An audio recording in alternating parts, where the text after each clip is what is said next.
मित्रों, आज जैसा कि हम लोगों ने प्रॉमिस किया था कि लगातार ये सीरीज़ अब चलेगी, तो आज हम लोग चैप्टर स्टार्ट करते हैं प्रकाश मतलब लाइट के बारे में। ठीक है, तो आइए देखते हैं इसके शॉर्ट नोट्स क्या है। लाइट में सबसे पहले देखेंगे कि प्रकाश जो है वो विद्युत या ऊष्मा की तरह उस ऊर्जा का ही एक रूप है। कैसे? प्रकाश जो है विद्युत या ऊष्मा के तरीके एक ऊर्जा का ही फॉर्म होता है। ठीक है ना। यह वह ऊर्जा होती है जो विकिरण ऊर्जा के रूप में गतिमान होती है। प्रकाश अपने आप में अदृश्य होता है, ये तो आपको पता ही है, किंतु अन्य वस्तुओं को दृश्यमान बना देता है। मतलब प्रकाश खुद नहीं दिखेगा, लेकिन किसी भी ऑब्जेक्ट के ऊपर जब पड़ेगा तो आप उसको देख पाएंगे। ठीक है। प्रकाश एक सीधी रेखा में संचरित होता है, ये बड़ा इंपॉर्टेंट है। प्रकाश किस रेखा में होता है? सीधी रेखा में संचरित होता है। प्रकाश तरंग दैर्ध्यों से होकर गुजर सकती है, किंतु ध्वनि तरंगे ऐसा नहीं कर सकती हैं। प्रकाश क्या होता है? तरंगे निर्वात से गुजर जाती है। निर्वात मतलब यहाँ हवा नहीं है, लेकिन जो ध्वनि की तरंगे हैं वो निर्वात से नहीं गुजर पाती हैं। प्रकाश के द्वैत प्रकृति क्या होती है? दो प्रकार की तरंग प्रकृति और उसकी एक होती है कण की प्रकृति। अब देखिए क्या है। तो देखिए स्पष्ट है कि दोहरी जो विशेषताएं रखती हैं, कभी कभी यह कणों के रूप में और कभी कभी ये तरंगों के रूप में भी आपके साथ में व्यवहार करती हैं। प्रकाश जो होता है, देखिए तरंगे अनुप्रस्थ तरंगे होती हैं और इसमें ध्वनि जो तरंगे अनुप्रस्थ तरंगों में आती हैं। अब देखते हैं विभिन्न माध्यमों में प्रकाश की चाल। देखिए प्रकाश की चाल और ध्वनि की चाल बिल्कुल अलग अलग है। निर्वात में जो प्रकाश है 3 × 10⁸ मीटर पर सेकंड से चलता है। जल में क्या चलता है? 2.25 × 10⁸ मीटर पर सेकंड। कांच में चलता है 2 × 10⁸।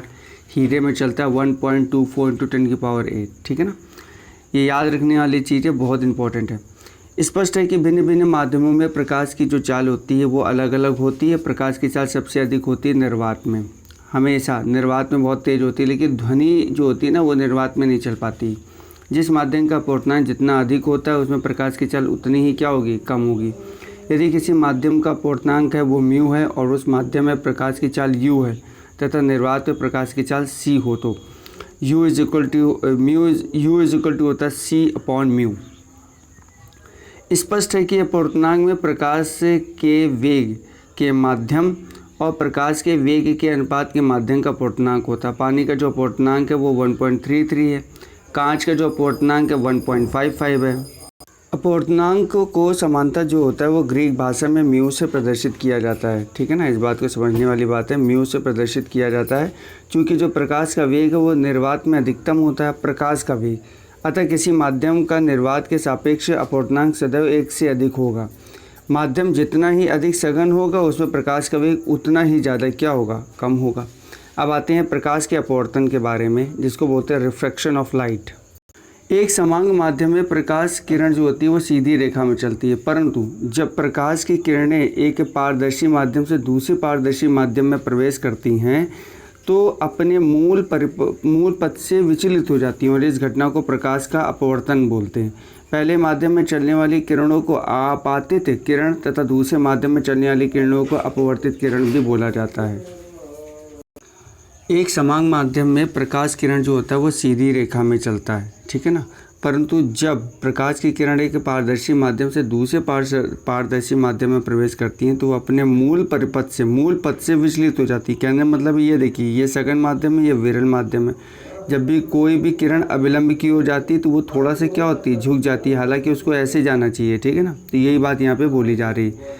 आगे देखेंगे यदि आप तो देखेंगे कि पहले जो माध्यम में जो चलने वाली जो प्रकाश की किरण है को आपतित तथा दूसरे माध्यम में चलने वाली प्रकाश की किरणों को अपवर्तित किरण कहा जाता है। ठीक है। आगे देखेंगे कि आपातित किरण दो माध्यमों के तलों को पृथक करने वाले तल को किसी बिंदु पर स्पर्श करती है, अतः उसे आपतन बिंदु कहते हैं। आपतित बिंदु पर खींचा गया जो लंब होता है वो अविलंब कहलाता है। ठीक है ना। और आपातित किरण तथा अविलंब के बीच बने कोण को हम लोग आपतन कोण कहते हैं। अपवर्तित किरण तथा अविलंब के बीच बने कोण को अपवर्तन कोण कहते हैं। ये देख लीजिए, ये आपके सामने फिगर दिया हुआ है। आगे बढ़ते हैं हम लोग। ये देखिए इसका माध्यम, ये ध्यान रखिएगा, ऊपर होता है सघन माध्यम, नीचे होता है विरल माध्यम। ये होता है अविलंब, ये होता है आपतित किरण, ये होती है अपवर्तित किरण। देखिए ये आएगा, पहले में एक फिगर में यू था, दूसरे में इधर चला गया। अब इसका रीज़न देखते हैं। प्रयोग द्वारा यह देखा गया है कि जब कोई प्रकाश की किरण विरल माध्यम से सघन माध्यम में प्रवेश करती है। ध्यान दीजिएगा, सघन माध्यम ऊपर है, विरल माध्यम नीचे है, तो मतलब विरल से सघन में प्रवेश करती है तो अभिलंब की ओर झुक जाती है। परंतु जब प्रकाश की किरण सघन माध्यम से विरल माध्यम की ओर प्रवेश करती है तो अभिलंब से दूर हट जाती है। अपवर्तन की क्रिया में प्रकाश की चाल, तरंगदैर्घ्य और तीव्रता बदल जाती है, जबकि प्रकाश की आवृत्ति क्या होती है, वही रहती है। अब कुछ आते हैं अपवर्तन की कुछ घटनाएं, उनके बारे में देख लेते हैं। जैसे यदि जल में डूबी हुई छड़ को बाहर से देखा जाए तो वह छोटी और सतह पर मुड़ी हुई प्रतीत होती है। ये क्या है, अपवर्तन के है नियम। पानी से भरे बर्तन में पड़ा एक सिक्का अपने यथार्थ स्थान से ऊपर उठाई देता है, ये भी क्या है, अपवर्तन की एक स्थिति है। और तारों का टिमटिमाना भी एक अपवर्तन की स्थिति कहला है। ठीक है। अब देखिए, प्रिज्म एक ऐसा जो समांग माध्यम है जो कि पारदर्शी माध्यम होता है, जो किसी कोण पर झुके दो समतल पृष्ठों में घिरा होता है। यह समान कांच का बना होता है। प्रिज्म क्या है ये देख लीजिए। एक जो आपको स्क्वायर शेप दिख रहा है ना, यही रेक्टेंगल जो शेप दिख रहा है वो भी 3D में, तो यही एक प्रिज्म है। आप इसको जब ऐसे देखेंगे तो ये प्रिज्म कहलाएगा। अब इसमें से क्या होता है, प्रकाश की किरणें जब हमने यहाँ पे प्रवाहित करी तो वो अलग अलग तरीके से गई। अब इसको पढ़ लीजिएगा, ठीक है ना। अब आते हैं हम लोग वर्ण विक्षेपण के बारे में आते हैं। देखिए, वर्ण विक्षेपण क्या होता है। सूर्य का जो श्वेत प्रकाश होता है वो 7 विभिन्न रंगों का मिश्रण होता है। ये 7 रंग कौन से होते हैं, विबग्योर होते हैं, मतलब बैगनी, जामुनी, नीला, लाल, पीला, नारंगी एवं लाल। ठीक है ना। सूर्य का श्वेत जो प्रकाश होता है वो किसी प्रिज्म से होकर गुजरता है, तो यह अपवर्तन के पश्चात प्रिज्म के आधार की ओर झुकने के साथ साथ प्रकाश के अवयवी वर्णों में विभक्त होता है। इस प्रक्रिया को क्या कहते हैं, इस प्रक्रिया को हम लोग बोलते हैं वर्ण विक्षेपण बोलते हैं। ठीक है ना। इस प्रक्रिया को वर्ण विक्षेपण के नाम से जाना जाता है। आगे देखेंगे कि देखिए वर्ण विक्षेपण कहलाता है, प्रिज्म से निकलते समय हर प्रकाश किरण का जो मार्ग होता है वो क्या है, अलग अलग हो जाता है और इस प्रकार से पृथक और स्पष्ट दिखाई देती है। सूर्य के प्रकाश से प्राप्त रंगों में बैगनी रंग आधार की ओर सबसे नीचे, लाल रंग सबसे ऊपर होता है, अर्थात बैगनी रंग का विक्षेपण सबसे अधिक होता है और लाल रंग का विक्षेपण सबसे कम होता है। क्यों? क्योंकि बैगनी रंग क्या होता है, आधार की ओर जाती है, तो ये ज़्यादा विक्षेपित होती है। बल्कि आ तो एक ही लाइन से रही है ना, ऐसे समझिए, ये आ एक ही लाइन से रही है लेकिन बैगनी रंग यूँ चली जाती है, तो इसलिए ये ज़्यादा विक्षेपित हुई और लाल रंग कम विक्षेपित हुई। लाल रंग हल्की सी ऊपर जाए क्योंकि ये इसकी समांतर रेखा है। ठीक है ना। आगे यदि देखें तो इसमें उल्लेखनीय कि निर्वात तथा वायु में विभिन्न रंगों के प्रकाश का वेग एक समान किंतु किसी अन्य पदार्थ में भिन्न भिन्न होता है। अतः किसी पदार्थ का अपवर्तनांक विभिन्न रंगों के माध्यम से भिन्न भिन्न होता है। कांच में बैगनी रंग का जो वेग है वो सबसे कम तथा लाल रंग का जो वेग है वो सबसे अधिक होता है। इस प्रकार बैगनी रंग के लिए कांच का अपवर्तनांक सर्वाधिक तथा लाल रंग के लिए सबसे कम होता है। बात करते हैं बैगनी रंग का तरंगदैर्घ्य सबसे कम हुआ, आवृत्ति सबसे अधिक, जबकि लाल रंग का तरंगदैर्घ्य सबसे अधिक और आवृत्ति सबसे कम होती है। देखिए, ये अभी मैंने आपको बताया कि आप अगर इसको यहाँ से इसको एक पैरेलल लाइन खींच लेंगे तो आपको दिखेगा कि इससे जितनी भी चीज़ें बहुत ज़्यादा विक्षेपित हो रही हैं वो ज़्यादा विक्षेपित होती है, रेड वाली कम विक्षेपित हो रही है ना, तो इसको समझिएगा। अब आते हैं क्रांतिक कोण पूर्ण आंतरिक परावर्तन के बारे में। ये एक फिगर है, इसको समझ के चलिएगा। ऊपर वाला जो माध्यम है वो हो गया आपका विरल और नीचे वाला हो गया सघन माध्यम। अब देखते हैं, जब कोई प्रकाश की किरण होती है किसी सघन माध्यम से विरल माध्यम में जाती है तो एक विशेष आपतन कोण के लिए अपवर्तन कोण का मान 90 डिग्री हो जाता है और इसी अपवर्तन कोण को क्रांतिक कोण कहा जाता है। इसका जो मान है वो दोनों माध्यमों में प्रकृति और प्रकाश के रंगों पर निर्भर करता है। जैसे कांच, वायु, अंतरा स्पष्ट पर दृश्य प्रकाश के लिए क्रांतिक कोण होता है 42 डिग्री होता है। जब सघन माध्यम में आपतन कोण का मान क्रांतिक कोण से थोड़ा ही बढ़ाया जाता है तो संपूर्ण आपतित के जो प्रकाश किरण है वो अपवर्तित ना होकर परावर्तन के नियमों के अनुसार परावर्तित होकर सघन माध्यम में ही वापस लौट जाती है और इस घटना को बोलते हैं पूर्ण आंतरिक परावर्तन। अब देखिए, ये फिगर है, इसको आराम से इसको समझ सकते हैं आप वीडियो को पॉज करके। अब इसके बारे में देख लेते हैं। देखिए, पूर्ण आंतरिक परावर्तन का उपयोग जो प्रयोग होता है वो प्रकाशीय रेशों में होता है। ठीक है ना। आगे बढ़ते हैं, परावर्तन के बारे में देखते हैं।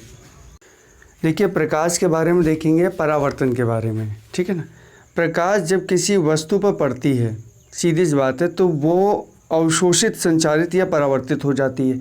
देखिए, परावर्तित होती है तो हमें नहीं दिखेगी, लेकिन अगर वस्तु अवशोषित करती है उस कलर को तो हमें दिखती है वो वस्तु। ठीक है, प्रकाश किरणें जब किसी वस्तु की सतह पर पड़ती है तो उसे वापस प्रेषित करने पर प्रक्रम प्रकाश का परावर्तन या रिफ्लेक्शन ऑफ लाइट कहलाता है। जैसे कि हम देखेंगे यहाँ पर कि पॉलिशदार चमकीली सतह वाली वस्तुएं पॉलिश रहित धुंधलित सतह वाली वस्तु की अपेक्षा अधिक प्रकाश परावर्तित होता है। देखेंगे कि रजक जो धातु है वो प्रकाश की एक उत्तम परावर्तक है। जैसे दर्पण के बारे में देखेंगे कि दर्पण के बारे में एक चिकनी उच्च पॉलिश युक्त परावर्तन सतह दर्पण कहलाती है। दर्पण मुख्यतः दो प्रकार का होता है, एक है समतल दर्पण, दूसरा है आपका गोलीय दर्पण। समतल दर्पण में क्या है कि समतल दर्पण एक तरह जो होता है वो रजत धातु की चमकीली तह वाली कांच की पतली चपटी और चिकनी सीटें होती हैं और हमारी श्रृंगार मेज पर प्रयुक्त दर्पण, इसमें हम अपने चेहरे को देख सकते हैं।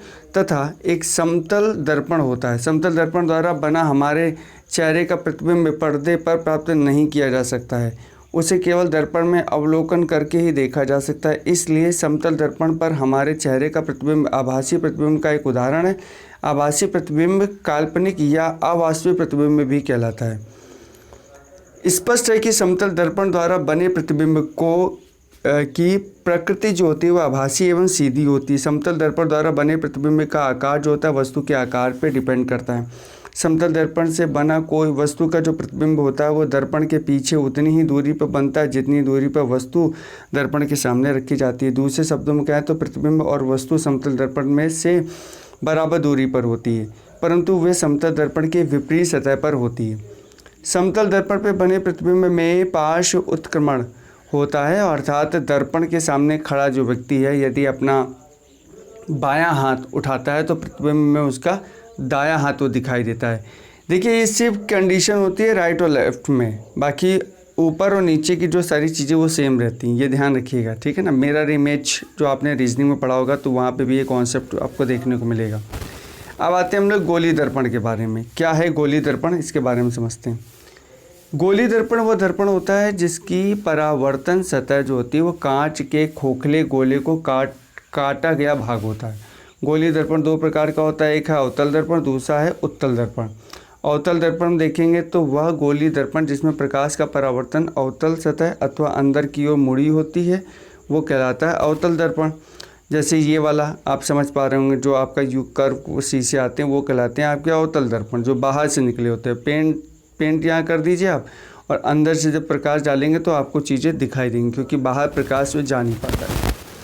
व्यक्ति के दांत की परीक्षा करने के लिए दंत चिकित्सक जो होते हैं वो दांतों का बड़ा प्रतिबिंब देखने के लिए अवतल दर्पण का ही प्रयोग करते हैं। अवतल दर्पण को प्रकाश की तेज किरण पुंज को पाने के लिए टॉर्च, वाहनों की हेडलाइटों, सर्च लाइटों में परावर्तन के रूप में प्रयोग किया जाता है। अवतल दर्पणों को हजामती दर्पण या दाढ़ी बनाने वाले प्रयोग भी के लिए भी कहा जाता है। ठीक है, उसका ये वहाँ पे भी यूज़ होता है। उत्तल दर्पण क्या है, देखिए यह वह गोलीय दर्पण होता है जिसमें प्रकाश का परावर्तन उत्तल सतह पर होता है। ठीक है ना, जैसे कि आपने ये जो पेंट किया, ये जो बाहरी वाला भाग है, जो अंदर वाला ये है, यह का प्रकाश की परावर्तित उत्तल सतह है। उत्तल दर्पण का जो उपयोग होता है वो पीछे से आ रहे यातायात को देखने के लिए वाहनों में दृष्टि दर्पणों के रूप में किया जाता है। जैसे लेंस के बारे में देखेंगे तो लेंस में क्या है, लेंस दो वक्रों अथवा एक वक्र पृष्ठ तथा एक समतल दर्पण से घिरा एक समांग पारदर्शी माध्यम होता है। वक्र पृष्ठ गोलीय, बेलनाकार, परवलयाकार हो सकता है, परंतु अधिकतर जो गोलीय पृष्ठ होते हैं वो गोलीय होते हैं। लेंस दो प्रकार के होते हैं, उत्तल और अवतल। उत्तल लेंस के बारे में बात करेंगे तो उत्तल लेंस केंद्र या मोटा होता है परंतु किनारे पर पतला होता है, तो ये क्या कहलाता है, हमारा उत्तल लेंस कहलाता है। ये इसकी उत्तल सतह ऐसे जो होता है ना वो कहलाता है उत्तल लेंस। उत्तल लेंस को अभिसारी लेंस भी बोलते हैं। उत्तल का नाम ही अभिसारी, इसका मतलब ये है क्योंकि इससे होकर गुजरने वाली जो प्रकाश किरण है वो समांतर पुंज को अभिसारित एक बिंदु पर लाना करती है। अब बात करते हैं अवतल लेंस के बारे में। यह लेंस बीच में पतला परंतु किनारे पर क्या होता है, मोटा होता है। अब यहाँ पर यदि हम लोग देखेंगे तो ये है अवतल और ये भी है अवतल, तो ये अवतल सतह है, ये भी अवतल सतह है। अवतल लेंस को हम लोग अभिसारी लेंस भी बोलते हैं, ध्यान रखिएगा, क्योंकि यह प्रकाश किरणों के समांतर पुंज को अभिसारित करता है। आँखों की जो रोशनी से जब दूर की वस्तु स्पष्ट रूप से दिखाई नहीं देती है, ठीक है, तो उसमें कौन सा यूज़ करते हैं? उसमें करते हैं निकट दृष्टि दोष की स्थिति होती है। उसके कारण क्या होता है? अवतल लेंस का प्रयोग किया जाता है। जब दूर की वस्तु दिखाई नहीं देती और पास की वस्तु बिल्कुल साफ दिखाई देती है तो अवतल, दूर, ठीक है ना।